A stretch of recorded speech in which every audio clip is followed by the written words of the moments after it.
wakati watu wa Mungu wanapokuja kutuambia salamu na kisha tuendelee. Ni wangapi wanapenda watumishi wa Mungu? Kuna watu wanatukana makuhani, wanasema huyo ni mchungaji ni mkora, wanasema hiyo kanisa si nzuri. Hiyo tabia ya kutukana watu wa Mungu utakoma. Na leo tunaenda kusalimiwa. Kwa hivyo kama uko hapa, wewe ni bishop, wewe ni mchungaji, wewe ni reverend, wewe ni mwinjilisti, naomba tukimbie hapa katika madhabahu. Na ujue watu wa Marimanti wanajua wachungaji wao. Sasa wasikuje hapa katika hota ili waweze kutupea salamu, na ndiposa tutaweza kuendelea na ibada zetu za jioni ya leo, na Bwana atatubariki. Ningeomba kutoka kule kwa shendi ya pikipiki kwenda kwa shendi ya mchanga, kwenda kule kunauzwa nyama za kuku, na kuna mahali pia pale kunauzangwa snacks tamu sana. Uanze kupiga makofi wachungaji wakija hapa, tukiwa tunapiga makofi wale tumeketi hapa. Wote Marimanti tushangilie watu wa Mungu wanapopanda kuja kutusalimia kwa jina la nani? La Yesu. Karibu sana mtumishi wa Bwana. Haleluya! Haleluya! Haleluya! Wananchi wa Marimanti, ni vizuri tupigie Yesu kampeni. Praise the name of the Lord. Haleluya! Wakati unapigia Yesu kampeni, na yeye atakupigia kampeni. Hatakupigia kampeni kwa kutetea familia yako. Hatakupigia kampeni kwa kukuponya. Hatakupigia kampeni kwa kukubariki. Amen. Ukitetea Yesu, Yesu atakutetea. Amen. Haleluya! Amen. Hii ni kampeni ya Yesu, na ni kusema ya kwamba Yesu ni Bwana na anaokoa. Kujeni kwa Yesu na Yesu atawabandilisha. Mimi naitwa Pastor Alex, ninahubiri pale Ndara Grace Bible Church. Amen. Thank you, thank you, thank you. Glory be to Jesus. Tupigie mtu wa Mungu makofi anapoteremka kwa jina la Yesu. Bwana Yesu asifiwe. Bwana Yesu asifiwe tena. Mimi si mgeni hapa, ni mtoto hapa, lakini nahudumu huko Mkwadhima, ndio namtumia Mungu, natumikia Mungu nikiwa pale Mkwadhima. Tunaendelea kumtukuza Bwana, tunaendelea kumuita Bwana, tunavumilia tukiwa ndani ya Yesu. Na hata na wewe vumilia ndani ya Yesu, kwa sababu wakati wa Kristo wa kurudi uko tayari, ili ya kwamba akikuja asikukute nje, bali ukikute ukiwa ndani. Amen. Bwana akukute ukiwa wapi? Ndani. Mimi napigana vita nikijua kwamba Bwana akikuja hata nikuta nikiwa ndani. Kwa majina, kwa sababu again naitwa Pastor Jackson Babu, nimeokoka, na Bwana mwana mbariki. Amen. Amen. Hajatuambia na ubiri wapi huyo mtu. Jiwacha atuambie kule na ubiri. Nimeshawaambia tayari. Oh, ni mimi nilikuwa kwa biashara naongea pale, lakini nitarudia tena. Amesema ngoja, amesema ni wapi? Mumesikia ama yeye amewaonga? Jua ni pastor wenu, sasa mnaweza amua kushirikiana naye. Anyway, ni sawa, tumesikia ni Mkwadhima pastor. Asante. Amen, amen. Asante sana kanisa la Kristo. Bwana Yesu asifiwe. Amen. Wale ambao wanampenda Yesu, Bwana Yesu asifiwe. Amen. Nimefurahi sana mchungaji kwa kunipea nafasi. Amen. Huyu mchungaji ni rafiki yangu sana. Amen. Wakati tulikuwa na crusade hapa Methodist Church, tulimuomba jukwaa na akatupatia. Hallelujah. Hakika wewe ni mchungaji ambaye hauna mipaka. Amen. Na kuna ile sababu iko ambayo itazuilia Mungu akubariki. Hallelujah. May God bless you so much. Amen. You are really a lovely pastor. Najua Amen. kuna wachungaji ambao tunasema wachungaji fake. Huyu sio mchungaji fake. Huyu ni mchungaji halisi, mtumishi wa Mungu ambaye anapenda watu. Unajua tumepewa jukumu tukiwa kanisa, jukumu la kupendana. Na wengi bandala wakiwa kanisani wapende jirani yao, hawawapendi kabisa, hawatimizi hiyo. Kwa hivyo ukiona mtu anakupenda, inamaanisha Mungu ako ndani yake. Ukiona mtu ambaye hampendi jirani, huyo Mungu hayuko ndani yake. Na kwa hivyo mimi nimesema pia nije nionyeshe huo upendo kwa kuja kushiriki pamoja nanyi. Niliona mkianza jana na nikaja tena, tulikuwa na mchango kule Baraka Boys ambayo ni shule yangu. Wale ambao ni wageni, mimi naitwa Reverend Paul Kiruka Njage na ni wa kanisa la Methodist Church in Kenya. Kanisa langu lile kubwa liko hapa opposite Marimanti Hospital.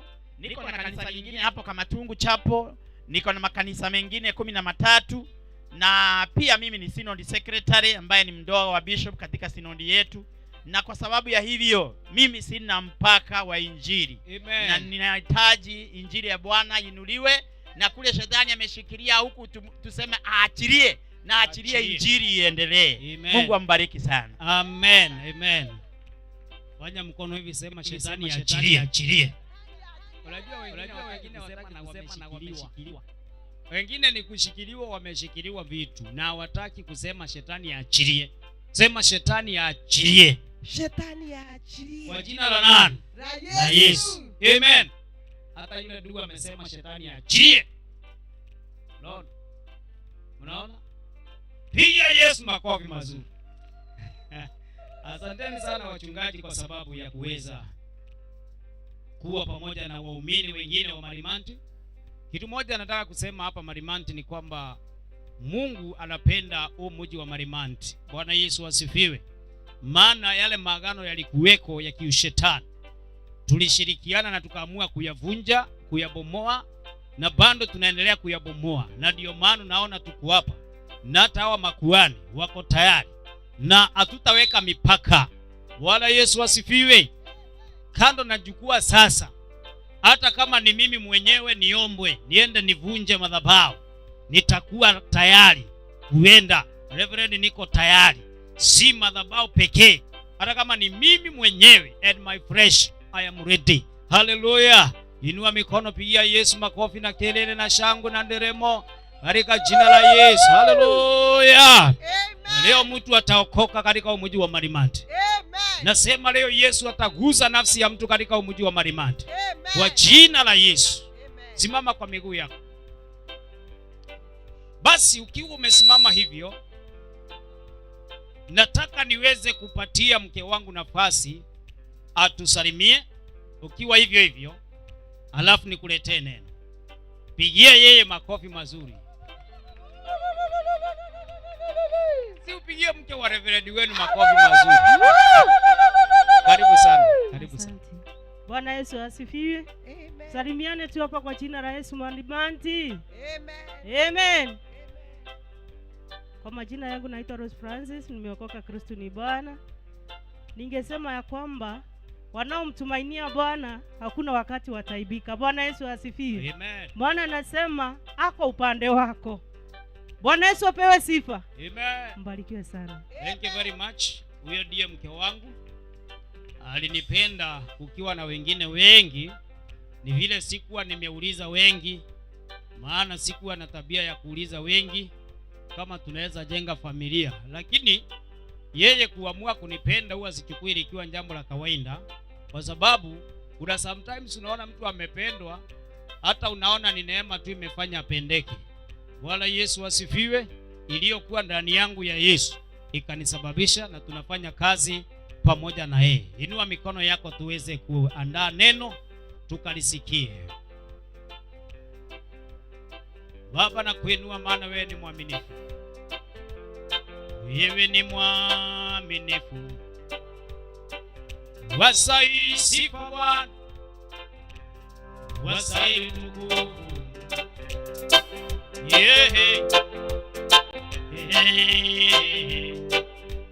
Tawala maisha ya Baba,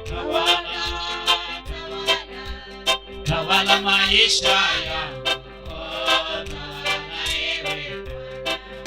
utawala maisha ya Baba, tawala maisha ya utawala Marimanti Baba, tawala maisha ya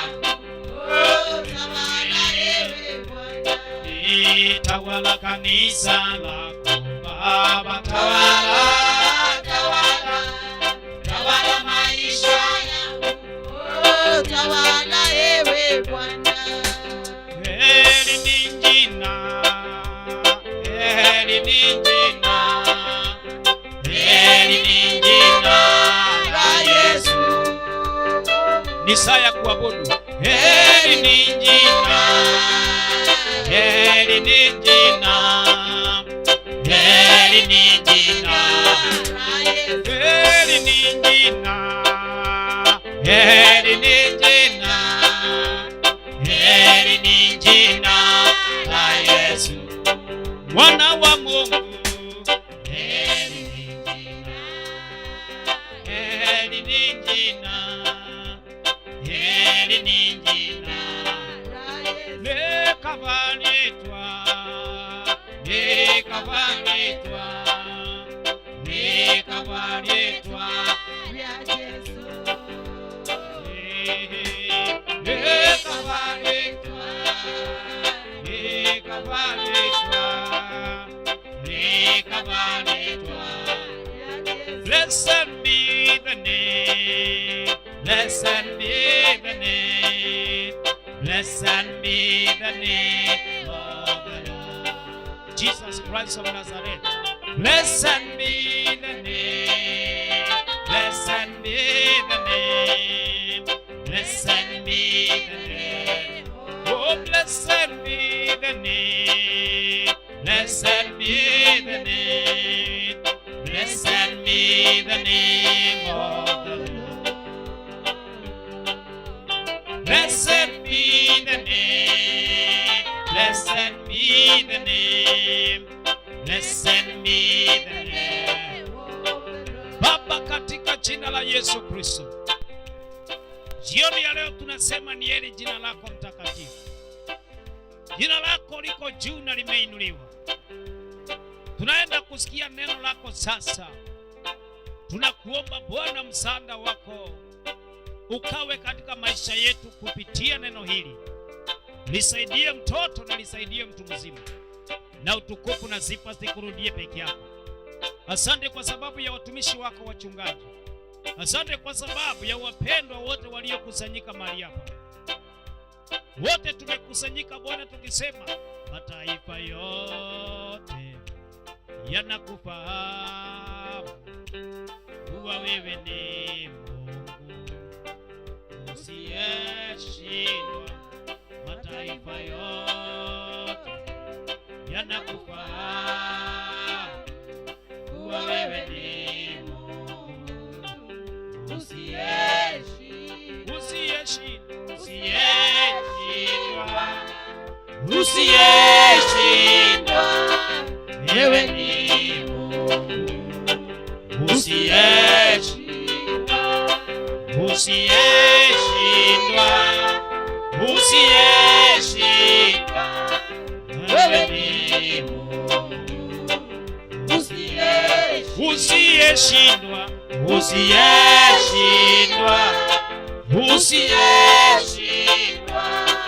Wewe ni Mungu usiyeshindwa, usiyeshindwa, usiyeshindwa.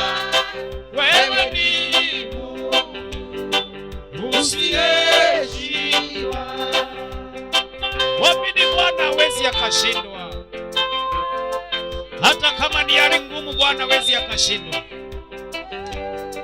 Baba, pokea utukufu na sifa na heshima, maana huwezi ukashindwa wewe.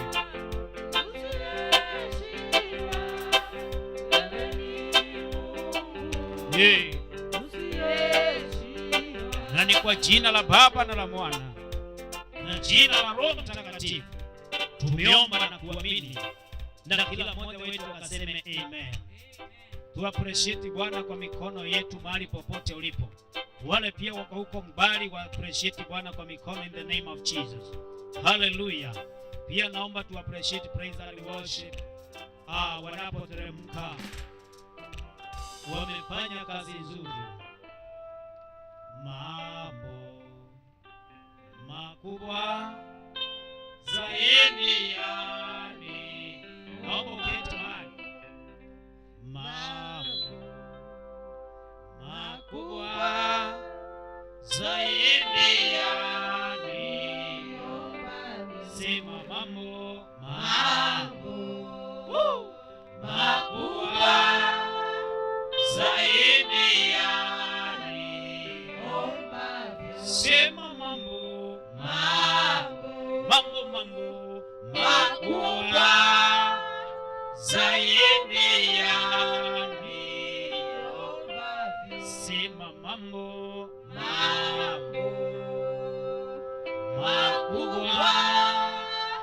zaidi ya sema mambo Marimanti, sema hivyo makubwa zaidi ya niombavyo. Unaweza kufanya, unaweza kutenda mambo makubwa zaidi ya niombavyo. Sema mambo makubwa zaidi ya niombavyo. Kwa jina la Baba na la Mwana na jina la Roho Mtakatifu tumeomba na tumeamini, na zote tukaseme amen. Amen. Haleluya. Bwana Yesu asifiwe. Ni wangapi wako tayari kusikiza neno la Bwana wakiwa serious na simu zao? Wala si wa entertainment. Tupigie Yesu makofi mazuri. Unaenda kunipatia muda mfupi ni kuongelesha wewe unayefuatilia mahali popote ulipo, ukifuatilia kwa mtandao. Mungu akupe neema kutufuata na kubarikiwa pamoja nasi. Hapa ni town ya Marimanti, Tharaka Nithi, na tunamshukuru Bwana kwa kutupea neema hii ya kuweza kuleta habari njema kwa watu watakaopenda kusikiza hiyo habari njema, na ni habari ya Mungu Baba, Mwana na Roho Mtakatifu. Kwa hivyo kaa tayari ili uweze kubarikiwa. Ni kanisa la Kingdom Evangelical Christian Church. Tunahudumu, tuko na baba yetu anaitwa Bishop Muriuki. Yeye anafanya kazi pale Chuka. Tunampenda maana ametufungulia njia, ametuonyesha kufuata Yesu, na kisha nasi tukaweza kumfuatilia. Haleluya. Kwa hivyo kama wewe si wale watu wa mzaa, haraka uweze kuketi na kusikiza neno hili kwa kipindi kifupi na utabarikiwa. Na jioni ya leo ninaenda bado kuendelea kuongea kuhusu kupenda Mungu. Ambia jirani yako penda Mungu. Ongea pamoja nami, sema kupenda Mungu. Mtu akiwa amependa Mungu ataonyesha utofauti na mtu asiyopenda Mungu. Number 1, kwa crusade kama hii, mtu apendaye Mungu kuna mambo matatu huwa anafanya. Jambo la kwanza ni kumsifu Bwana, ile tunaita praise. Nafundisha haya alafu kesho nikija tuweze kuyazingatia. Mtu mpenzi wa Mungu, mwenye anapenda Mungu halisi, sio ile badia, ile Reverend ameongea hapa. Ni number 1, yeye huwa anajitolea kumsifu Bwana. Wakati tunaingia kwa sifa, hicho kipindi huyo mtu anafaa kujitolea ili aweze kumsifu Bwana ipasavyo. Na mtu huyo bado hajakamilika. Kuna vitu anastahili afanye pia. Tukisifu Bwana, number 2, anahitaji amwabudu Bwana, worship Mungu. Kwa hivyo utaona wakati wa kusifu Bwana, hebu zunguka, zunguka tena. Huyo mtu atakuwa na nguvu nyingi hata ya kuzunguka na ya kuruka. Lakini tukifika masaa ya kumuinulia Bwana mikono tumwabudu, yeye anaondoka, ana haja na kuabudu Bwana. Mungu kupendwa ni umpende kwa matendo, upende kumsifu Bwana kwa nyimbo, na upende pia kumwabudu Bwana. Masaa ya kuabudu yakifika, nitapenda kuona watu wapendao Mungu wakimuinulia Bwana mikono, wakikimbia mahali kuna worship ili waweze kumfanyia ibada ya worship. Number 3, ni hapo tuko sasa. Masaa ya kusikiza neno yakifika, mtu ambaye hapendi Mungu utaona anaondoka, anaenda. Akimaliza kuimba, maana yeye anaimba si kusifu, anaimba tu, akimaliza anaondoka, akisikia ni worship imeanza anaondoka. Lakini apendaye Mungu, watu wa mji huu nataka niwaambie, huwa number 1 anapenda kusifu Mungu, number 2 anapenda kumwabudu Mungu, number 3 masaa ya neno yakifika, hutaona mtu akiondoka,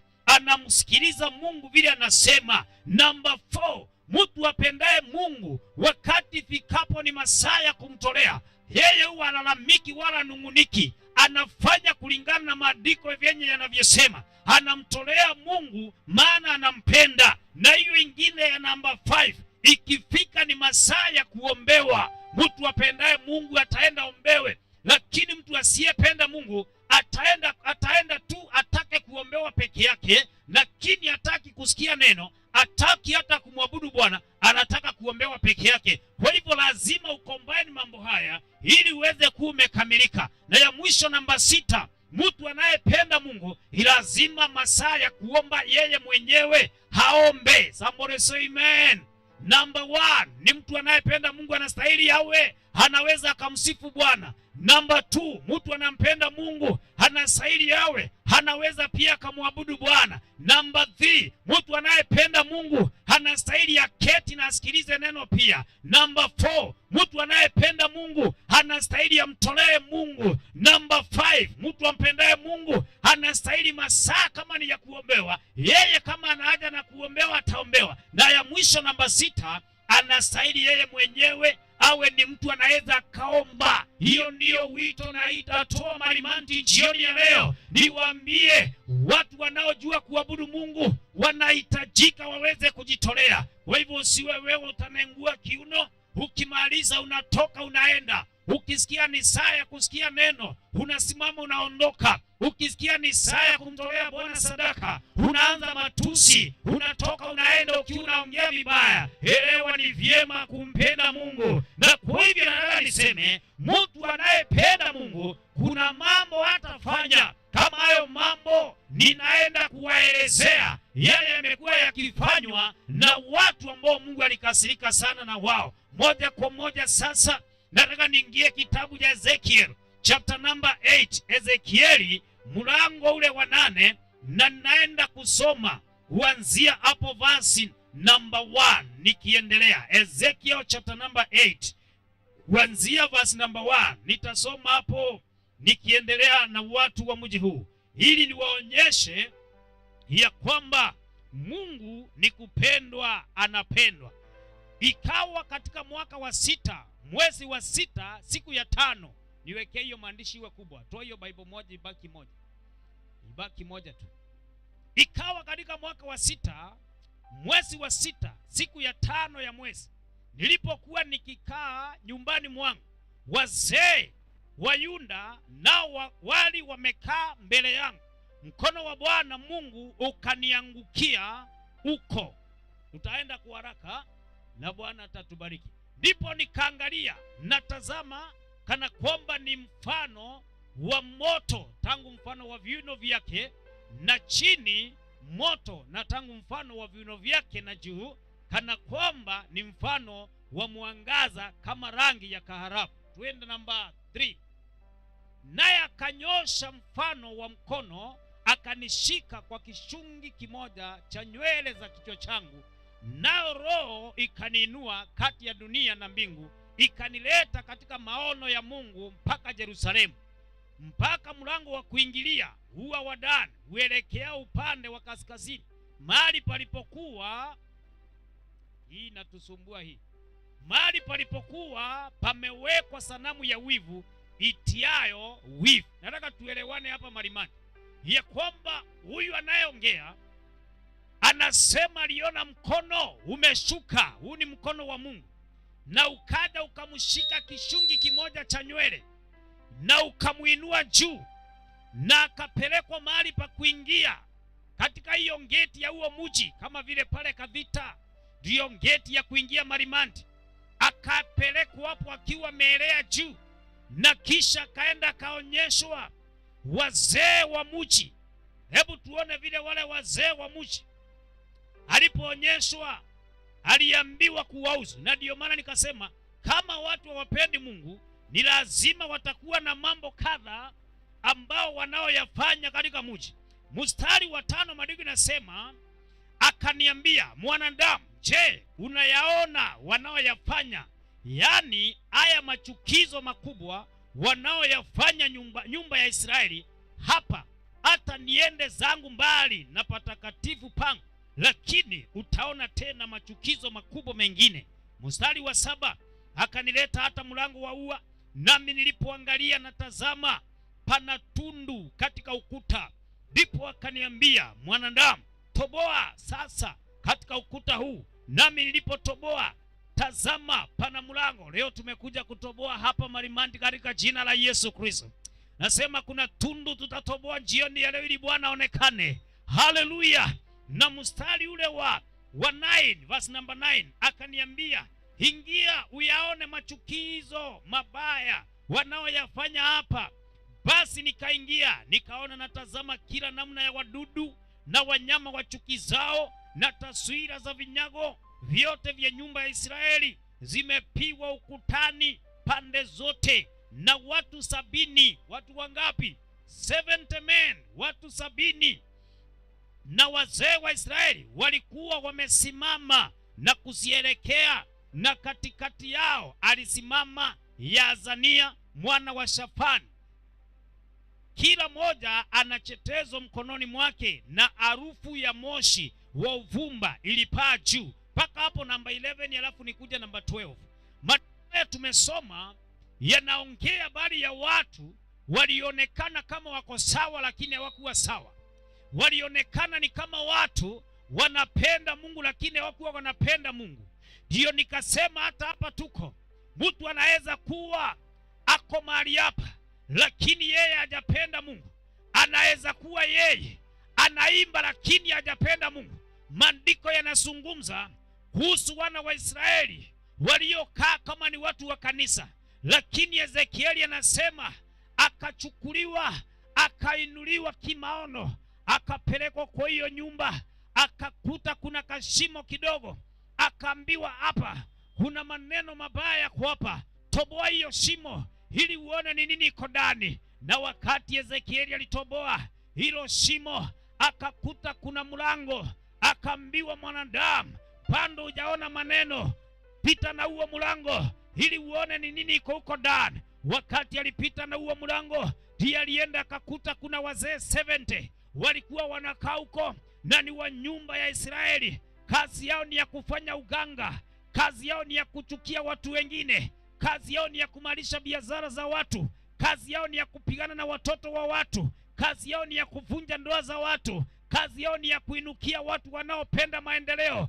kazi yao ni ya kuvunja watu wanaopenda Mungu moyo, kazi yao ni ya kuendea watu kwa ushirikina. Hakaonyeshwa watu ambao ni Waisraeli. Elewa, Israeli walikuwa ni watu wanaopenda Mungu, lakini hapa tunapoangalia tunaona kuna wazee 70 walikuwa kazi yao ni ya ushirikina, kazi yao ni ya kufanya kazi ya magendo, kazi yao ni ya kufanya kazi ya haramu, kazi yao ni ya kutopenda Mungu. Walikuwa wanaonekana kama wanapenda Mungu. Ndio nikakuambia mtu anayependa Mungu hatakuwa na kukosa kujulikana. Ndio utaona tukiingia kumsifu Bwana, mtu asiyependa Mungu anaweza kumsifu Bwana, lakini tukiingia kusikia neno anaondoka naenda. Maana kusifu ni kwa kila mtu, hata shetani huwa anapenda sifa. Nilipoenda kufuatilia katika Biblia, niliona shetani alikuwa ni mwimbaji. Kabla hajatupwa alikuwa anaimba vizuri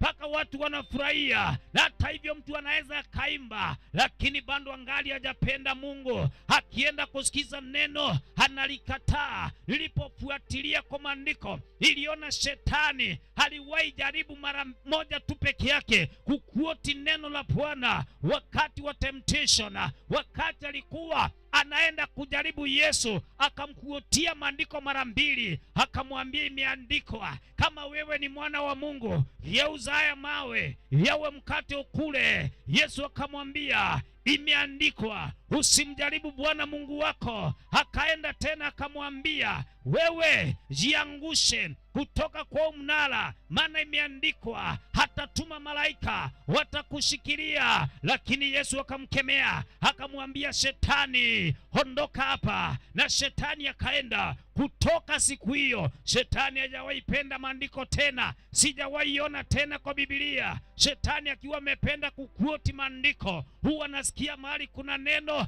anatoroka. Yeye huwa anakaa kama ni malaika wa nuru, lakini yeye ni malaika wa giza. Anapenda kukaa mahali ambapo kuna mbwembwe na shangwe peke yake, mahali kuna sifa. Anapenda kusifia, lakini akisikia tujue knowledge ya Mungu, yeye anaondoka. kuondoka. Na ndiyo maana huwa naambia watu wengine, usikae kwa mkutano wa injili kama huu, beba virago vyako uondoke, maana devil huwa anaongea. Na ndiyo tunasikia wana wa Israeli wakakutwa kwa nyumba wameketi, watu 70 wanafundishana uchawi, watu 70 wanafundishana kazi ya magendo, watu 70 wanapanga njama ya wizi, watu 70 wanapanga vile watavunja ndoa za wengine, watu 70 wanapanga vile wataiba pikipiki, watu 70 wanapanga vile watavunja nyumba za wengine, watu 70 wanapanga vile wataenda kwa uchawi, wamuende kuchukua ngaunje, waende wakachukua ushirikina. Watu 70 wanaokaa kama wanapenda Mungu lakini hawapendi Mungu. Ezekieli akaambiwa, mwanadamu, hiyo haijatosha, nitakuonyesha. Onyesho wengine wamesimama. Hata akajua mmoja anaitwa Jazania mwana wa Safani, kazi yao ilikuwa ni ya kusimama, wameshikilia bakuli, ilikuwa imewekwa uvumba ili waweze kuvukishia miungu mingine hiyo moshi, watolee miungu mingine sadaka, wapatie miungu ya shetani ibanda. Hawakupenda kupatia Jehova ibanda. Sefania kajulijaza kofi. Halo, hata wakizima tutaendelea kwa jina la nani? Yesu asifiwe. Wasizime tena katika jina la Yesu. Unajua hiyo tu ni hitilafu tu ya stima, si eti ni mwanadamu. Praise be the name of the living God. Tunaelewana? Yazania alijulikana. Nataka niulize hapa Malimani, kuna mtu anajulikana yeye ni mtu wa maovu? Je, kuna mtu anajulikana hapa yeye ni mkora? Je, kuna mtu anajulikana yeye huwa anavunja ndoa za wengine? Je, kuna mtu anajulikana yeye hata hapendi familia yake? Je, kuna mtu wako hapa anajulikana yeye ndiye mtu wa chuki hata hapa Malimanti? Yazania kajulikana. Ni makosa kuwa identified ya kwamba wewe ndio unazuia maendeleo. Wale ambao wanafanya kazi ya maendeleo wanastahili wachochee maendeleo. Hii Malimanti tujengewe soko katika jina la Yesu Kristo. Hapa kwetu barabara ziwe na maendeleo. Kama kuna mtu wa kupinga maendeleo, hata kuwa na tofauti na Yazania mwana wa Safani, maana kazi yake ilikuwa ni ya kushikilia chetezo ili waweze kutolea miungu mingine sacrifice, wafanyie miungu mingine ibada. Ndio leo hii utaona, utaambia mtu twende kanisa, yeye anakataa kwenda kanisani, lakini akifika mahali pa kucheza mbano yeye anashinda. Kuna hata ingine kimchezo wanaenda wanashinda kucheza, na ni siku ya kuabudu Bwana, wanashinda kucheza hiyo mchezo. Huwa nasikia wakisema nimekula nimekunywa, nimekula nimekunywa, lakini pamoja na kula na kunywa unakuta hakuna kitu ataenda nacho nyumbani. Kazi yake tu ni ya kukataa Mungu, lakini anaonekana kama anapenda Mungu. Leo nimekuja niseme, mtu apendaye Mungu hautakosa kumjua, maana atapenda kumsifu Bwana, atapenda kumwabudu Bwana, atapenda kusikiza neno, atapenda kumtolea Bwana, atapenda kuomba, atapenda maombi, maana yeye anapenda Mungu. Lakini wazee 70 wakakaa wakiwa wanaongea masengenyo, wakakaa wakiwa wanafanya mipango mibaya, njama mbaya, vile kazi za watu zitaisha, ikawa wao hawapendi Mungu. Na Ezekieli akapelekwa mpaka huko ndani, akafunguliwa macho ya rohoni, akaona. Nataka niseme ya kwamba Mungu anaona wale mnafanya biashara ili muweze kufaidi familia zenu. Mungu anaona, atawashikilia. Wale mnafanya kazi ili Bwana asaidie watoto wenu kuendelea, Mungu anaona, atawasaidia. Wale mnaopenda Mungu ndani ya mioyo yenu, Mungu anaona, atawasaidia. Wale mnapenda kuinua kazi ya Mungu, Mungu anaona, atawasaidia. Wale wanaomba waponywe magonjwa, Mungu anaona, atawaponya. Wale wanaomlilia Mungu hawatetee katika maisha yao, Mungu anaona, atawatetea. Macho ya Bwana ni makali mno, yeye anaweza akaona mpaka ndani. Ezekieli akapelekwa mpaka ndani ya nyumba, akaonyeshwa huko ndani, akakuta ni wazee 70 wako tayari kuonyeshwa ishara za uchawi, wako tayari kufundishwa kukataa Mungu na kupigana na yeye. Wako tayari kufundishwa kuchukia Mungu. Leo hii kuna familia utakuta mama anaendelea kufundisha mtoto ubaya wa kanisa na ubaya wa wachungaji. Unaharibu huyo mtoto wako. Aise, nataka nikusaidie wewe baba, hata kama unakunywa pombe, usitukane Mungu kwa kinywa chako, usiinukie watu wa Mungu, usianze kuongea vitu ambavyo vitakavyo kurudi tena. Unastahili uchochee na kuonyesha kwamba ni vyema kupenda Mungu. Usiwahi toa neno kuambia mtoto wako ya kwamba makanisa ni biashara, maana kuna watu wengi wamekuwa na hiyo tabia. Hata hapa Marimanti nimeisikia watu wakiongea wakisema kanisa leo ni biashara, wachungaji leo ni biashara. Lakini tunapoenda kuangalia, tunaona Mungu anainua watu, tunaona Mungu anaponya watu, tunaona Mungu anabariki watu, tunaona Mungu anatetea watu. Na wewe ambao unasema hivyo, unapoangalia kwa macho yako, unaona vizuri ya kwamba kuna kitu Mungu anafanya. Ndiyo maana nimesimama hapa jioni ya leo nikwambie kuwa hai kwako ni Mungu amekusaidia, kufanya kazi kwako leo ni Mungu amekusaidia, kuajiriwa kwako leo ni Mungu amekusaidia, kupeleka dudhi kwako leo ni Mungu amekusaidia, hata kusomesha watoto ni Mungu amekusaidia. Penda huyu Mungu ni mzuri, penda huyu Mungu ni mzuri, penda huyu Mungu ni mzuri. Marimanti, penda Mungu ni mzuri. Mwanadamu, penda Mungu ni mzuri. Haleluya! Fanya watoto wako wajue Mungu ni mwema. Amen. Ezekieli akaambiwa, nitakuonyesha mambo mengine hujajui.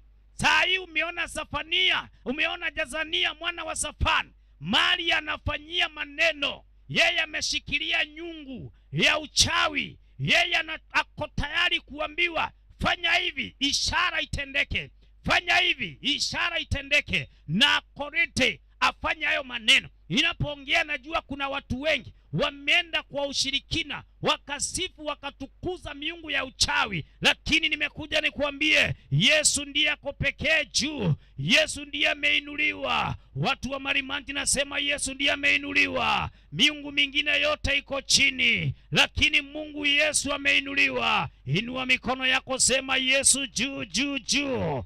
Kwa kelele tena sema Yesu juu juu juu. Mara ya 3 sema Yesu juu juu. Mara ya 4 sema Yesu juu juu. Mara ya 5 sema Yesu juu juu. Mara ya 6 sema Yesu juu juu. Mara ya 7 simama sasa juu, seme Yesu juu juu. Piga hiyo kelele. Yesu ndiye namba 1. Haleluya!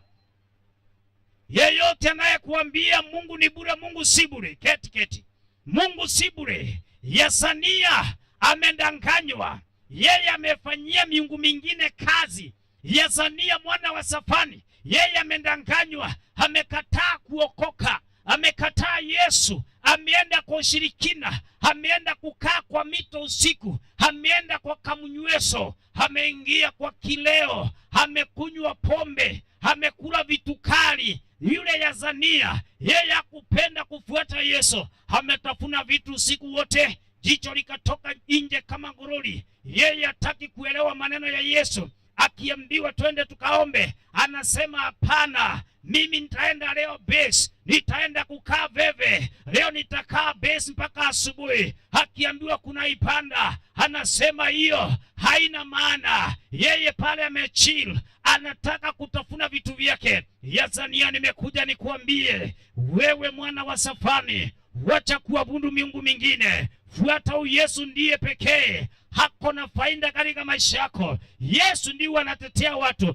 Hapa atatulipa mara 100 na kule tukienda atatupatia mara 100. Haleluya! Mara 100 hapa duniani na kule mbinguni uzima wa milele. Kila mmoja atakayemfuatilia hatapotea. Usikubali kupumbazwa. Yule Yazania kuelewa. Yule Yazania ni msichana ambaye amekataa kukaa jitunze, anafuatana na wadugu hapa. Akiona ndugu amenunua pikipiki mzuri, anaanza kumfuata. Huyo ndugu ameng'ang'ana, akatafuta pesa, hakuna vya bure. Nenda ukaulize wahenga, watakuambia ukiona vyaelea ujue vimeundwa. Wacha kutaka vya bure kufuatilia watu. Wewe msichana uko na mikono, mama kakuzaa na baba wamekusomesha mpaka hapo umefika. Fanya kazi ufanikiwe, fuata Yesu ufanikiwe. Wacha kupenda vya bure, wacha kupenda umbea. Yesu anataka mtu ambaye anaweza akajifanyia kazi. Na ndio leo hii unaona ndoa nyingi zimevunjika, ni kwa sababu ndugu anapopatana na dada anataka kukaa hapo akiwa mzembe, anazembea. Ndugu anafanya kazi, anakaza. Siku ile ingine anasema sasa punda amechoka, anakuja anamwambia tangu lini mimi nitakuwa naleta na wewe hakuna kitu nafanya? Fanya kazi. Na yule dada anavimba, akivimba anaona kwamba hajaambiwa haki. Uko na mikono, nasema ufanye kazi dada. Fanya kazi ya kuuza matunda, fanya kazi ya kuuzia watu maji, fanya kazi ya kuuzia watu vitu sokoni, fanya kazi ya kuuza mboga. Fungua duka hapa, Mungu atakuinulia hiyo kazi yako. Utakapomwamini Jehova atakusaidia. Hata kama ni kazi ya kulima kwa shamba, utabarikiwa na utafanikiwa. Nyosha hiyo mikono yako ufanye kazi. Wewe dada, Bwana akubarikie, kwa sababu hautakaa umetulia ukiwa idle. Maana utakapokuwa idle hautapendwa na watu. Haleluya!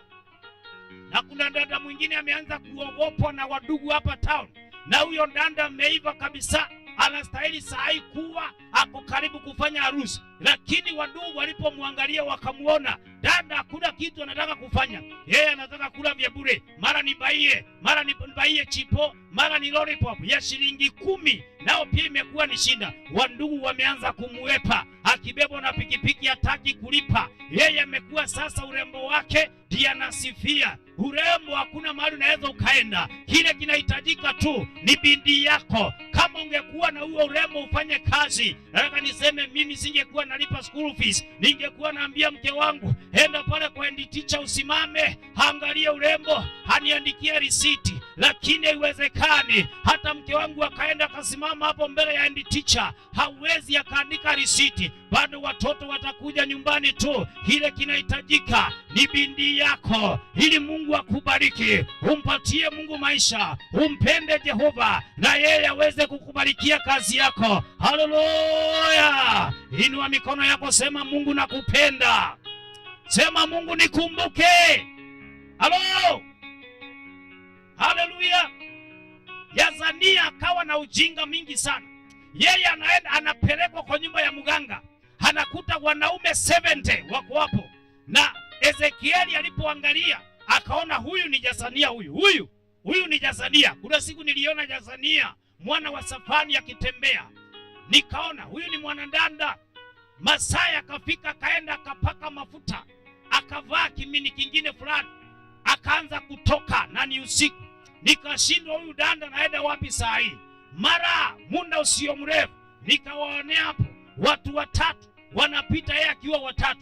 Yeye ameenda na amejishindia. Sasa huyu ni Yazania mwana wa Safani, hataki kutegemea Mungu, hataki kumwamini Mungu. Ati anaamini hiyo figa, anaamini hiyo shape, anaamini hiyo sura. Nimekuja nikwambie figa haiwezi ikatusaidia. Kuna watu wamekuwa na figa wakatolewa kwa maofisi na wakaenda nyumbani na figa ikapotea. Unastahili ujiangalie wewe, ujiulize, je, ninapenda Mungu? Mungu ako ndani yangu? Hata ukiwa na pesa na hujapenda Mungu, nataka nikuambie pesa zinaweza zikakupeleka mahali pabaya. Ukiwa una Mungu, kaa na pesa na upende Mungu, naye Mungu atakusaidia. Ezekieli akaambiwa, sasa mwanadamu we, kuja twende nikuonyeshe mahali pengine. Hii ni shimo. Unaona hapa ni shimo, ni kama hakuna kitu kiko hapo.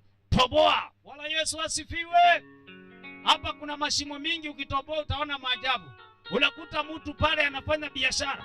Hebu enda umuulize unaendeleaje. Atakupatia maneno akuambie mimi nililaniwa na mama mkwe. Atakupatia maneno akuambie mimi bwanangu aliniambia nikitoka nisirudi nyumbani. Atakupatia maneno akuambie mimi natafuta pesa za hospitali. Hii ni shimo, lakini sasa wakati tumetoboa ndio tumekuta mambo kwamba huko ndani ni mambo mengi. Kuna mwingine atakwambia bwanangu alipoondoka huwa hakuji nyumbani, analala marimanti, anakunywa, anaanguka kwa mtaro. Kama mwingine akikunywa, yeye ni kizungu tu, anaongea huko kwa barabara kando, gari zinampiga na vumbi, anabaki huko akiongea English peke yake. Lakini pamoja na kuongea hiyo English, ni ulevi tu peke yake. Nimekuja nikusaidie leo, sijakuja nikusomee, nimekuja nikuambie penda Mungu, uache vitu vingine. Yazania mwana wa Safani, Mungu anakupenda sana. Kama kuna mtu atasikia na asikia kwamba ni msanda, atamkimbilia Mungu. Kuna mwingine anasikianga neno kama hilo, anasema wacha nimuondokee,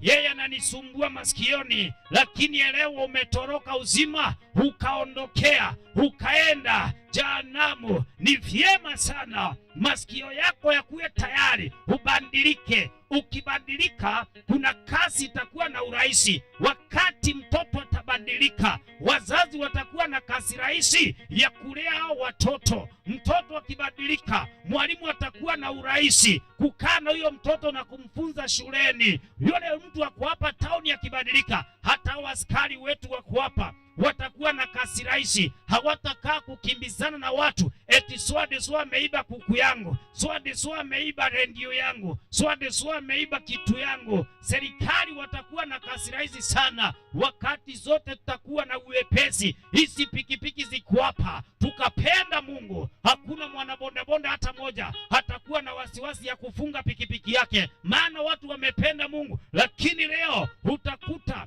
inatafutiwa kufuri ile napiga makelele, ndiye ikigusa na huyo mtu aliyekataa Mungu iweze kusikika. Kuna Yazania mwana wa Safani yako hapa ananisikiza jioni ya leo. Geuka, Mungu anakuhitaji na kupenda. Haleluya! Halo! Ambia jirani yako penda Mungu. Penda nani? Penda nani? Mungu, ili Mungu naye akubariki. Mstari wa 12, kisha akaniambia, mwanadamu, umeyaona wanayoyatenda wazee wa nyumba ya Israeli gizani, kila mtu ndani ya nyumba yake, nyumba ya sanamu. Maana usema Bwana hatuoni, Bwana ameiacha nchi hii. Nani amekwambia Bwana haoni? Mwambie Mungu anaona sana. Ambia mtu Mungu anaona. Hata ukiuzia mtu katae kumpatia shilingi 5, Mungu anaona. Wakati umeketi ukasimanga na kusengenya mtoto wa jirani, Mungu anaona. Kuna watu wanakaa wao kama ndio redio. Mambo yakitokea kidogo ya mtoto wa mtu, ndio wako number 1 kwenda kutangaza vile mambo yako. Leo hii mtu akikopa gari hapa tu kidogo, kunaye mwingine ako hapa ndiye number 1 kwenda kutangaza vile uswade swa amekopa kagari. Siku hizi mandeni yatamkula, siku hizi loni itamuua. Wewe umewekwa hapo kama supervisor wa kuangalia maendeleo ya watu. Nani amekuambia wewe unaangalia biashara za wengine? Yaani unakuta Mungu anaona kile unafanya. Mungu anaona wakati unanyemelea ndoa ya mwingine uweze kuivunja. Mungu anaona hata wakati unatesa mke wako uliyeoa. Mungu anaona wakati unakataa kulipia watoto wako school fees. Mungu anaona wakati unaiba vitu za watu wengine. Mungu anaona hata wakati polisi wanakusaka. Mungu anakuona mahali uko wewe. Kile unahitaji ni ubadilike. Wazee wa Israeli ndani ya vyumba vyao wanafanya uchawi. Wakiuliza wanasema Mungu haoni. Mungu haoni. Sasa mchungaji, hao watu walikuwa wanasema Mungu haoni. Nataka niseme ya kwamba Mungu anaona. Hata huyu pastor anajua Mungu anaona. Hata yule mama ako pale anajua Mungu anaona. Hata wale wanaendesha magari wanajua Mungu anaona. Wale wanauza manduka wanajua Mungu anaona. Ukifinyilia mtu mwingine, Mungu anaona. Wale wanapakia mchanga wanastahili wakipakia walipo haki yao. Mwenye nao wapea kazi asipowalipa, itakuwa Mungu anaona. Na wao wakiweka mchanga kwa gari waweke vibaya, wakae wakielewa, Mungu anaona. Wewe ambao umeajiriwa mendi nyumbani, ukaachiwa nyumba hata kama ina kamera ya CCTV, Mungu anaona. fanya kazi kwa uaminifu. Usitese mtoto wa huyo mwajiri wako kwa sababu hayuko. Elewa ya kwamba Mungu anaona. Wazee wa Israeli wanasema Mungu haoni, Mungu ametuacha kaondoka, Mungu hakuna mahali ameenda. Inasema Yesu yuko hapa, hajaenda popote, tumeona mkono wake. Haleluya! Hapa Marimanti Mungu wako. Yesu hajasafiri. Haleluya! Yesu hajasafiri, yeye yuko hapa. Maana tunaona matendo yake. Tumeona watoto wakipita mitihani mahali hapa, tumeona wababa wakipona mahali hapa, tumeona wazee wakifanya biashara na kuendelea hapa. Mungu hajaondoka, Yesu hajasafiri. Haleluya! Inua mikono, sema Mungu anaona. Halo, Mungu anafanya nini? Anaona. Mungu anaona huo ugonjwa wako na akuponye katika jina la Yesu. Mungu anaona hiyo kazi yako inahitaji kuongezewa na kuongezea kwa jina la Yesu. Mungu anaona uko na loan, uko na mkopo na unastahili kulipa. Bwana kusaidie uweze kulipa kwa jina la Yesu. Wengine waliokopa pikipiki, Mungu anaona hata unapoenda kazi hiyo siku huenda usipate ile pesa kamili, unapata kwa mateso na unasumbuka. Bwana anaona na akusaidie kulipa katika jina la nani? Bwana anaona, angalie watoto wako. Bwana anaona, angalie familia yako. Bwana anaona, angalie maisha yako. Yesu yuko hapa, hajasafiri. Haleluya! Halo! Haleluya! Wale watoto wanapiga kelele hapo, waketi watulie. Kaeni chini hapo. Wapewa kiti wakae. Kuja mkae hapa mbele. Piteni na pande hii. Haya, sawa. Pita huko haraka. Yesu hajasafiri, yuko hapa na uona. Yesu hajasafiri, yuko hapa na uona utukufu wake. Haleluya! Pigia Yesu makofi mazuri Marimanti. Huko nyuma tupigie Yesu makofi mazuri kwa jina la Yesu. Mungu anaona. Haleluya! Jehova anaona watu walio na haja na yeye. Yule Yazania, yeye alikuwa anafanya ibada, kazi yake ni ya kusimama. Anashika bakuli ya mganga. Mganga kazi yake ni ya kufanya ibada za matambiko. Alafu hao wazee nao wako hapo, wanasema Mungu haoni. Mungu haoni. Hata wakati unanyemelea nyumba ya mtu, wakati mzee ameondoka, unabaki unaenda unaingia, Mungu anaona.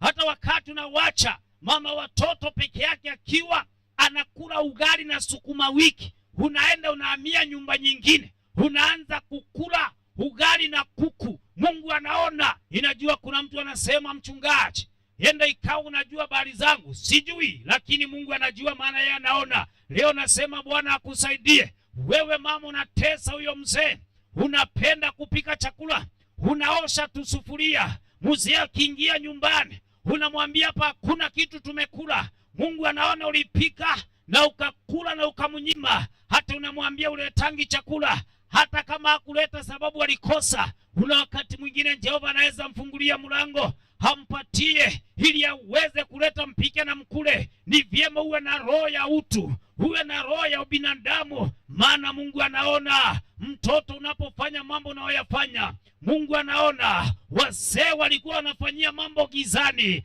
wanaenda wanazima taa, wanaanza kuvuta bangi, wanakula vitu, wanafanya uchawi, wanafanya ushirikina, wanakataa Mungu. Lakini macho ya Mungu yanaona. Wakati wanapiga hiyo misokoto, wanaambiana Mungu haoni, Mungu alituacha, Mungu hayuko karibu. Leo nimekuja kusema Marimanti ya kwamba Mungu anaona. Haleluya! Halo! Mungu anafanya nini? Anaona. Praise be the name of the living God. Ombi langu driver tu kwa heshima uweze kutuondolea kidogo. Kwa heshima yako tu naweza paki mahali pengine, kwa sababu yao hapa nyuma waweze kupata hiyo ripoti. Pigieni makofi hiyo driver mzuri katika jina la nani? La Yesu. Haleluya. Mstari ule wa 13 akaniambia tena, utaona tena machukizo makubwa mengine wanaoyatenda.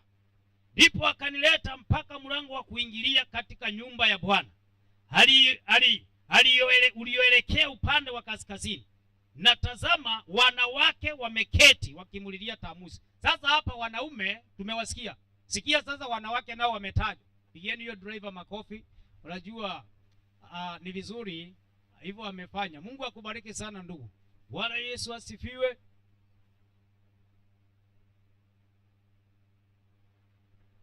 Askari wafanye kazi yao Askari wafanye kazi yao. Huyo wachana naye afanye hiyo anafanya. Wafanye kazi yao. Kwa sababu ya neema msameheni tu, mulete aketi hapa. Muleteni hapa mbele akae. Shika yeye mulete hapa. Naomba tu msimuchukue. Halo. Ambia mtu Mungu anaona. Pigia Yesu makofi mazuri. Sasa tuendelee kwa jina la Yesu. Haleluya. Sasa tunasikia maandiko yakisema akaletewa wanawake nao wameketi hapa. Nao walikuwa wameketi wakiwa wanalia wakimuombolezea Tamuzi. Tamuzi ni miungu fulani ilikuwa inaabudiwa na watu. Kazi yao walikuwa wanajihurumia hapo. Wanaangalia sanamu, wanaangalia picha, wakiwa wanalilia miungu. Na akaambiwa sasa, mwanadamu, angalia saa hii vile kumekuwa. Hao nao ni wamama, wamekataa kufuata njia zangu, wamekataa wokovu, wamekataa kunipenda. Wao wanapenda miungu mingine. Je, watu hawa nikose kuwabatilisha, nikose kuwapatia punishment? Angalia vile wanafanya, wanalilia miungu mingine. Haleluya. Malimanti, Bwana Yesu asifiwe. Penda Mungu, maana Mungu atakupenda ukimpenda. Anasema na wapenda wale wanipendao, na wale wanitafutao kwa bidii wataniona. Utajiri na heshima. Haleluya. Utajiri na nini? Kama kuna mtu ametajirika akiwa ndani ya Mungu atadumu. Huo utajiri wa kudumu unakaa ndani ya Mungu. Bwana Yesu asifiwe. Wamama wasiopenda Mungu wakaonekana pia ni wamama wanaofanya ibada mbaya, ibada za kuenda kwa uganga na ushirikina, ibada za maovu, ibada za kutoka kwa ndoa na kuenda nje ya ndoa. Na Mungu akakasirika, akasema watu hawa wanafanya mambo mabaya. Akapeleka mtu wa Mungu aende aone. Leo niko hapa, Mungu ananionyesha habari zako nikueleze. Mungu anatuma nabii wake ili aweze kutangazia watu yale mambo mabaya waweze kurekebisha. Nimekuja niongee na watu wa Marimanti, nimekuja niongee na watu wanasikiliza, niwaambie ya kwamba Mungu anaona mambo ambayo unaoyafanya, kama ni mazuri au kama ni mabaya. Kama uliwahi fanya dili na mtu na hujawahi mlipa pesa zake, uelewe ya kwamba Mungu anaona. Mtu mzuri ni mwenye huwa hapendi kufanya maovu. Ukielewa umefanya makosa, unamwambia Bwana nisamehe, mimi ni kazi ya mikono yako. Bwana nisamehe, usinichukulie hatua. Bwana nikumbuke. Mtu ambaye anayependa kumtumainia Jehova, mtu anayempenda Mungu, jioni ya leo naongea nawe nikuambie ya kwamba ni vizuri utakapoondoka kwenda nyumbani uende ukiwa umejaza upendo wa Mungu ndani yako. Mungu alipenda ulimwengu akamtuma mwanawe wa pekee ili yeyote atakayemwamini asipotee, aweze kuokolewa na kurithi uzima wa milele. Kwa hivyo kama Mungu anapenda ulimwengu, anapeana mwanawe wa pekee, wewe sasa unastahili upende huyu Mungu. Usipende pesa. Jensi ni vizuri wapende Mungu. Inajua kuna lifestyles zingine watu wamekamata wakakataa kupenda Mungu. Kuna watu wamependa ulevi wa pombe, Kuna watu wamependa pesa, kuna watu wamependa maovu, wakakataa kupenda Mungu. Penda Mungu. Ukipenda Mungu umependa Yesu. Nimesimama hapa leo nikiwa advocate wa Yesu, nikwambie vile alivyotumana akasema wewe umpende Mungu kwa moyo wako wote. Haleluya! Inua mikono, sema nitampenda Mungu. Inua mikono, sema nitampenda Mungu. Pigia Yesu makofi mazuri. Wapendao Mungu, Mungu anawapenda. Sisemi kupenda kanisa, sisemi kupenda dini. Penda Mungu, maana ukipenda Mungu utaenda kwa kanisa. Somebody say amen. Haleluya! Ni nini nakusumbua? Ni nini inasababisha usikie maisha yako ni kama hayana mwelekeo, hayana mpangilio? Wale mliingia kanisani na mkazarauliwa bado, nataka niwaambie kaeni hapa, maana ni kupenda Mungu kuliwapeleka mahali pale. Usindanganywe uone ni kama Mungu hayuko, maana wanaambiana hata tukafanya hivi Mungu aliacha kuona siku hizi. Jamaa mmoja alisema Mungu wa siku hizi akaakai. Hakuna Mungu wa siku hizi na Mungu wa zamani. Yule alikuwa na Musa ndiye yako na Reverend Francis hapa kwa madhabahu. Haleluya! Haleluya! Ama uamini ya kwamba the same God anaweza tumia huyu nabii kugawanya maji ya bahari?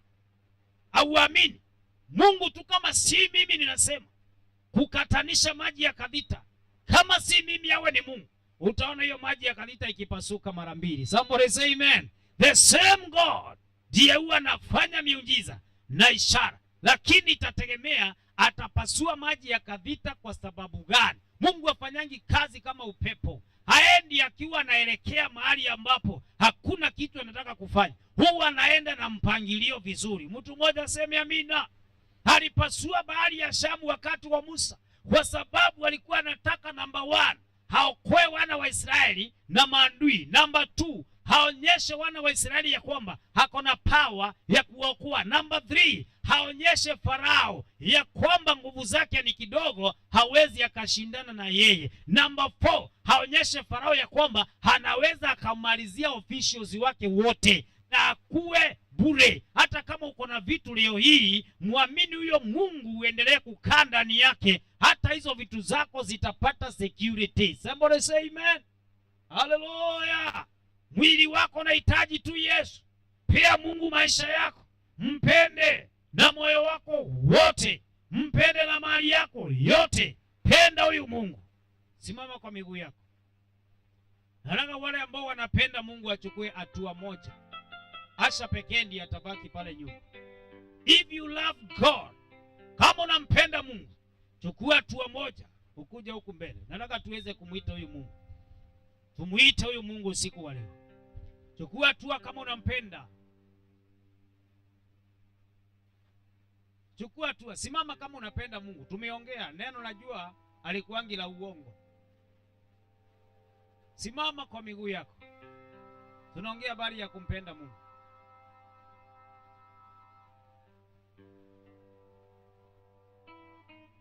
Amuka sasa nione kama wampenda Yesu. Amuka sasa nione kama wampenda. Amuka sasa nione kama wampenda. Amuka sasa nione kama wampenda. Simama sasa nione kama wampenda. Simama sasa nione kama wampenda. Simama sasa nione kama wampenda. Simama sasa nione kama wampenda. Inuka kwa miguu yako kama unampenda Mungu. Simama. Wale mko huko nyuma, simama. Tunataka kwenda mbele za Bwana. Mungu ni waonda. Yesu hajasafiri, yuko hapa na uona utukufu wake. Yeye anasema yuko na anatenda. Nataka watu wainue tu imani zao tunapoenda kumuita Bwana. Kuna watu wamesikia hili neno wakasema neno ni nzuri, lakini maombi hawapendi. Hiyo ndio tulisema mtu apendaye Mungu, kuna mambo tulitaja kusifu Bwana. kuabudu Bwana, kusikiliza neno, kumtolea Bwana maombi. Maombi yangu yafike kwako, moyo utadhara kiu yangu ni ajaya, nifanane nawe,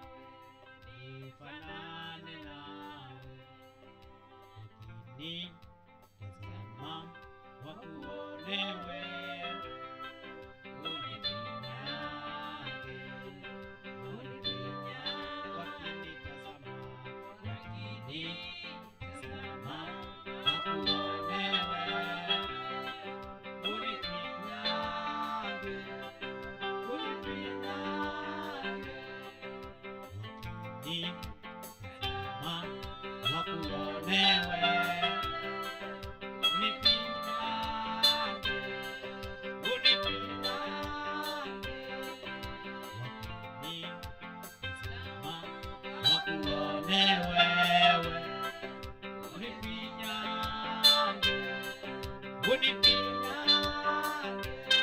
Anaka tujiandae twende Bwana. Tumwambie Bwana tunakupenda. Ushatatatatapagandazikata. Ninakupenda Bwana. Inua mikono yako mbele za Bwana sasa. Watu wengine waendelee kukuja. Ninakupenda Bwana. Ninakupenda Bwana. Ninakupenda Bwana. Ninakupenda Bwana. Ninakupenda Bwana. Ninakupenda Bwana. Ninakupenda Bwana. Ninakupenda Bwana. Ninakupenda Bwana. Ninakupenda Bwana. Ninakupenda Bwana. Ninakupenda Bwana. Ninakupenda Bwana. Ninakupenda Bwana. Ninakupenda Bwana. Ukiwa katika hiyo hali ya maombi, haraka kama kuna mtu mmoja kwa hapa anapenda Mungu na anapenda kumpa Yesu maisha yake, na amesema mchungaji, nimesikia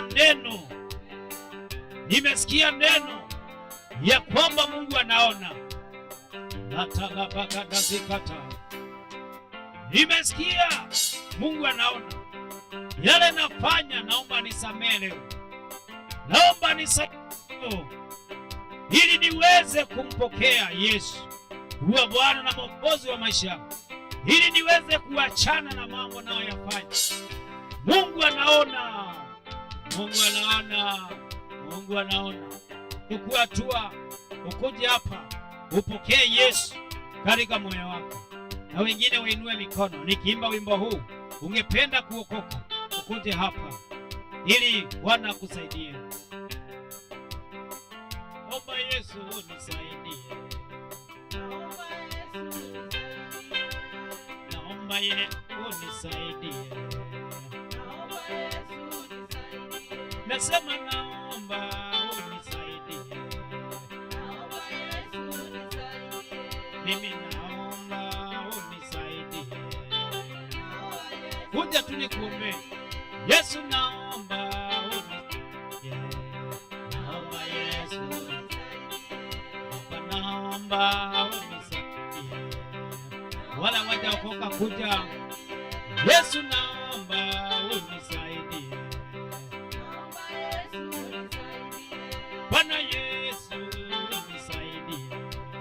Naomba Yesu unisaidie. Ninapitia mambo magumu.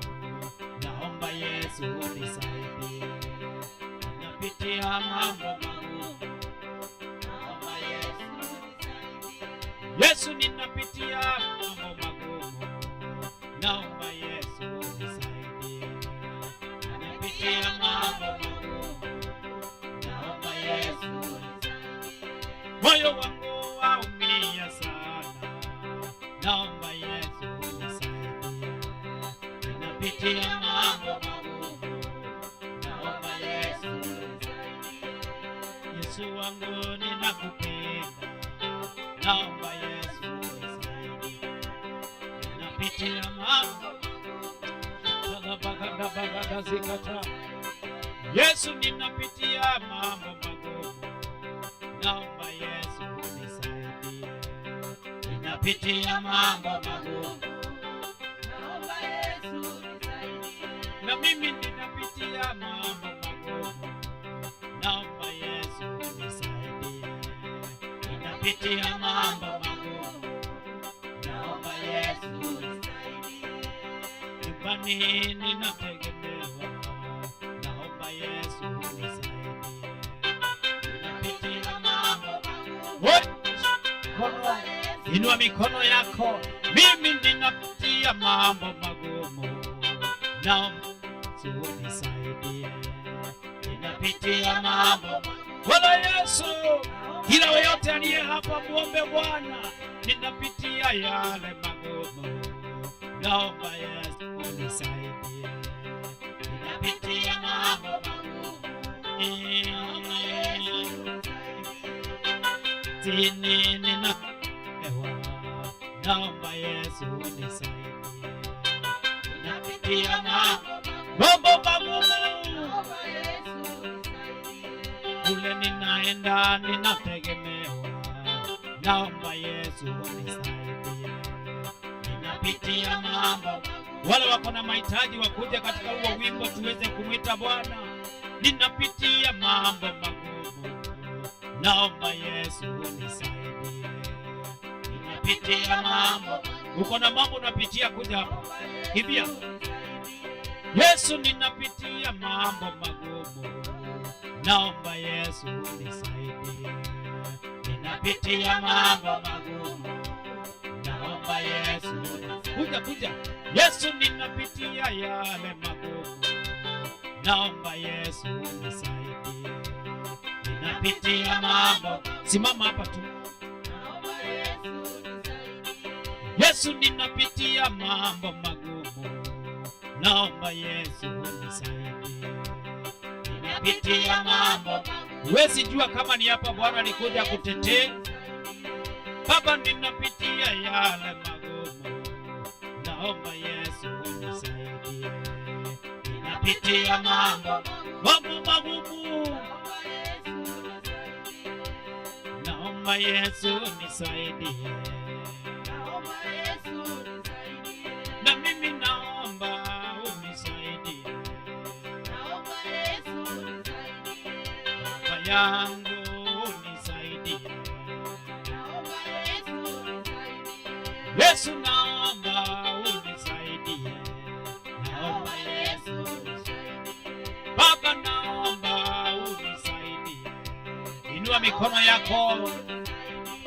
Yesu naomba unisaidie. Naomba unisaidie. Niko maombi sasa. Mimi naomba unisaidie. Usiniache unisaidie. Yesu naomba unisaidie. Naomba Yesu unisaidie. Na mimi naomba unisaidie. Naomba Yesu unisaidie. Baba naomba unisaidie. Naomba Yesu unisaidie. Bwana Yesu nimeinua mikono nisaidie. Mwambie Bwana kila mmoja, mwambie nisaidie. Mwambie Bwana nisaidie usiku wa leo. Hapa nimekuja nisaidie my Father. Naomba unisaidie. Kuna mambo napitia. Yesu naomba unisaidie. Komandeni Baba unisaidie. Kwa pesa zangu unisaidie. Mwambie niko na mandeni, Bwana nisaidie. Ninapitia mambo ya kuonewa, nisaidie. Nimepitia vita nyingi, nisaidie. Ushakabakadazeketa. Kuna mtu anapitia vita sana. Anapojaribu kufanya jambo, adui anamuinukia. Vita vyake vimekuwa juu. Anajaribu kufanya jambo, linazidikana kwa sababu ya vita ambavyo shetani amemuinulia. Maombi yatakusaidia. Mungu anakupenda na wewe mpende, yeye atakusaidia katika jina la Yesu. Inapoanza kuombea watu hawa, kama uko mahali na unasumbuka na jambo fulani ndani ya moyo wako, na unasema ya kwamba Yesu utanisaidia siku moja, Yesu najua siku moja utaniona, nataka tu na wewe pia ujiunge na wengine ili Bwana akutetee, Bwana akusaidie, Bwana akupiganie, ufungue roho yako ili Jehova aingie na kushike mkono katika jina la Yesu mwana wa Mungu aliye hai. Inueni mikono ili tuweze kwenda mbele za Bwana, na kila mmoja akae tayari, maana nguvu za Mungu haziwezi kuwa limited. Mungu anaweza tembea mahali hapa. Hata wale wamekaa kule kwa shendi ya pikipiki, Mungu anaweza tembea pande ile. Wale wamekaa kwa shendi ya mchanga, Mungu anaweza tembea. Wale mnafanya biashara, God can visit you there. God can walk there. Mungu anaweza fika kwa duka, akushike mkono, akutetee, akuonekanie. Anza kumwamini mahali ulipo sasa. Neema ije juu ya maisha ya kila moja. Hao wako hapa wakitetewa na wengine walio mbali wanze kutetewa. Neema ije, neema ishuke, neema ishuke la papa. Neema ishuke, neema ije kwa watoto, neema iende kwa watu wazima, neema iende watu wakitetewa. Usiwe na hata moja atakayewachwa. Mwamini Jehova. There is power. There is power. There is power. Kuna nguvu za Mungu. Kuna nguvu za Mungu. Hizo nguvu, hiyo power. Anza kumwamini ya kwamba atakutetea. Hautatwa kawaida jinsi ulivyokuja. Katika jina la Yesu, anza kupokea neema. Kuamini kwako utakusaidia. Siku moja niliamini, nikaombewa, na kutoka hapo Bwana akaanza kunisaidia. Unaweza kuwa wewe ni mgonjwa, wacha Bwana akusaidie kwa kumwamini. Usipoweka kiburi, Jehova atakutetea, Jehova atakufikia. Moyo wako ufunguke mbele za Bwana. Hiyo power ije, hiyo power ikuje, hiyo power ikuje, hiyo power ije kwako. Hiyo nguvu ya uponyaji ije juu ya maisha yako. Nguvu ya kufungua milango ije kwako. Wewe unayemwamini Bwana, anza kutetewa sasa. Anza kupokea, anza kupokea, anza kupokea katika jina la Yesu. Anza kupokea maisha mapya. Badilishiwa hali zako, badilishiwa maisha yako, badilishiwa mapito kwa jina la Yesu Kristo. Receive the anointing to break every chain of the devil in the name of Jesus Christ. Kila nguvu zote za hazitakuweza. Leo nimetangaza katika maisha yako mabadiliko mapya. Utaona wema wa Bwana, utaona mkono wa Bwana, utatetewa na Mungu katika jina kutakatifu la Yesu. Usinipite Mwokozi, nisikie unapozuru wengine. Usinipite. Unapoendelea na huo wimbo, nataka kuombea. Father, in the name of Jesus,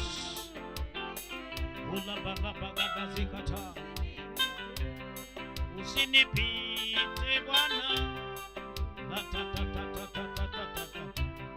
unapozuru wengine Bwana. Usinipite Bwana, nisikie unapozuru wengine. Bwana Yesu, Yesu, unisikie unapozuru wengine. Usinipite Bwana Yesu, Yesu, unisikie unapozuru wengine. Usinipite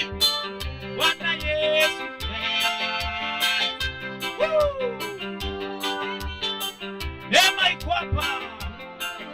Bwana watetee, Bwana kusaidie, Bwana kutetee, Bwana kutetee katika jina la Yesu. Inanena hitaji la moyo wako lifikiwe na mkono wa Bwana jioni ya leo, katika jina la Baba, la Mwana, jina la Roho Mtakatifu. Yale yote mnapitia, yale yote yanayopigana na nyinyi, kila vita vyote kinyume naye, viondoke, viondoke, viondoke. Bwana kupatie mwanzo mpya, uone mwangaza kwa jina la Yesu.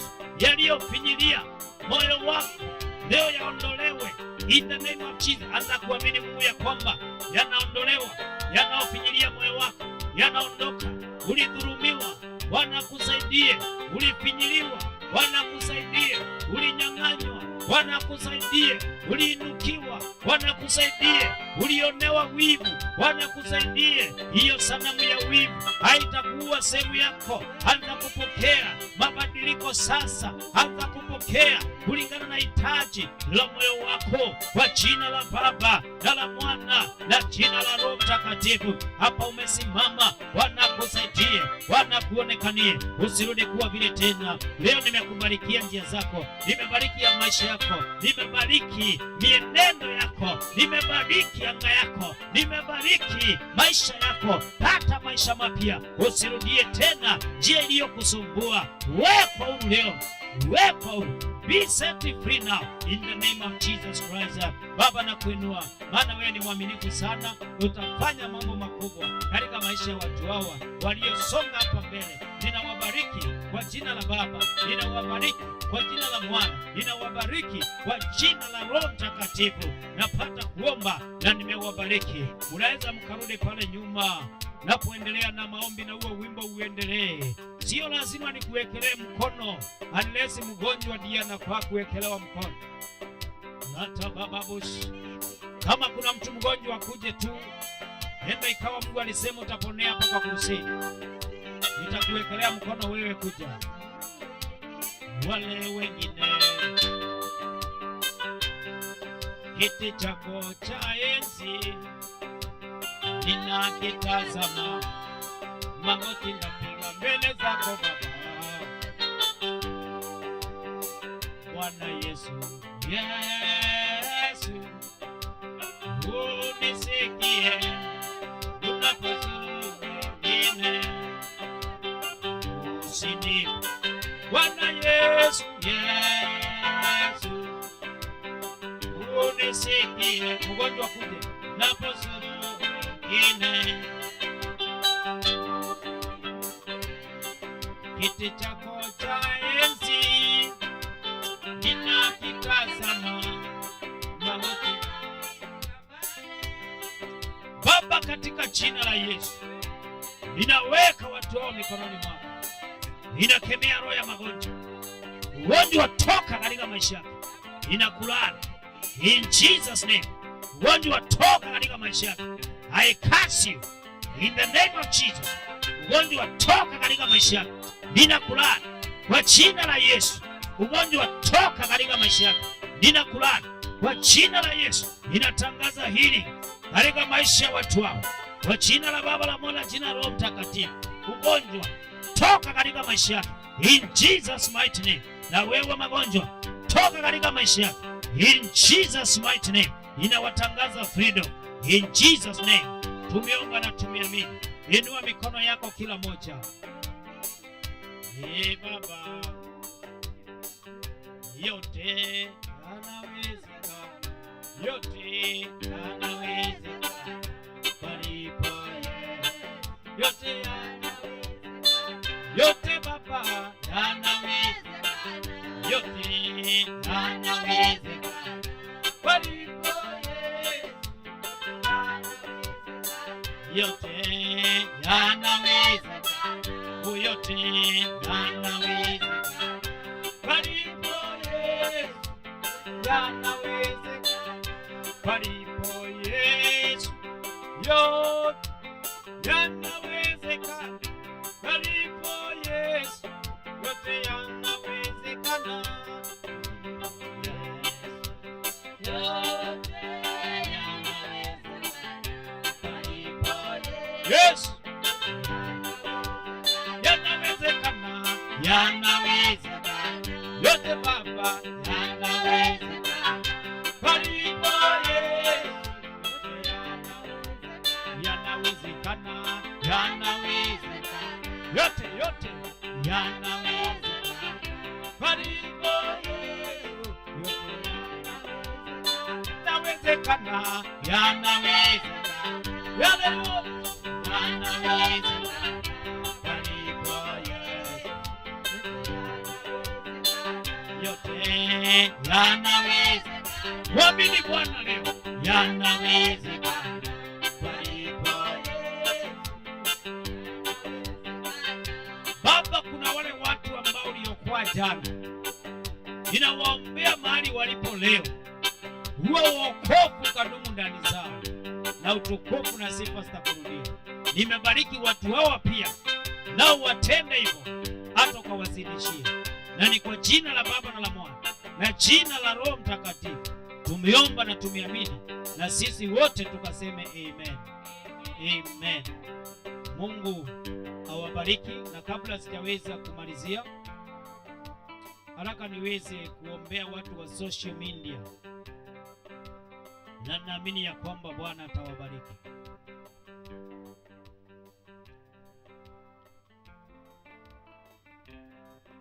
Naomba utulie kwa kiti kidogo, tuombee wale watu wa media. Zungumza na mimi Bwana, zungumza na mimi Bwana.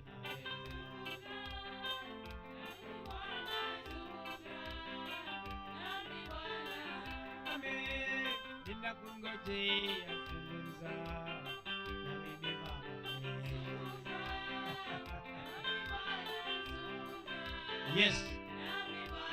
Ninakupenda Baba wa mbinguni, zungumza na mimi Baba.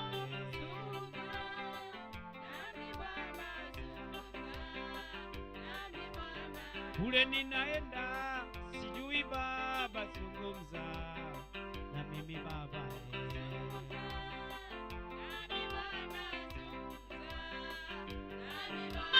Wamenitazama niwaambie Baba, zungumza na mimi Baba, zungumza.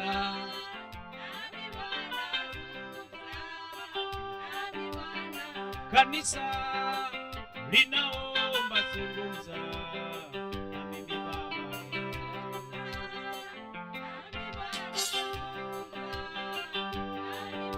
Wale wote mnaofuatilia kwa social media, Mungu awape neema. Crusade imekuwa ya baraka. Nikaona ni vyema pia nawe nikuombee mahali popote ulipo. Bwana kukumbuke, Bwana kubariki, Bwana kutetee na nyumba yako. Mungu akufungulie milango, kazi yako ifanikiwe, afya yako ibarikiwe katika jina la Yesu Kristo. Nataka nikuombee ombi hili unapoenda, unapomalizia pamoja na yule ambaye hajaokoka pia nitamuombea na Bwana atambariki. Uko hapo na hujaokoka na ungetaka kumpa Bwana maisha yako, utarudia nyuma yangu, sema: Bwana Yesu, nimekuja kwako, nisamee dhambi na makosa. Futa jina langu kwa kitabu cha wenye dhambi, uliandike kwa kitabu cha uzima. Unifanye mwana katika ufalme wako.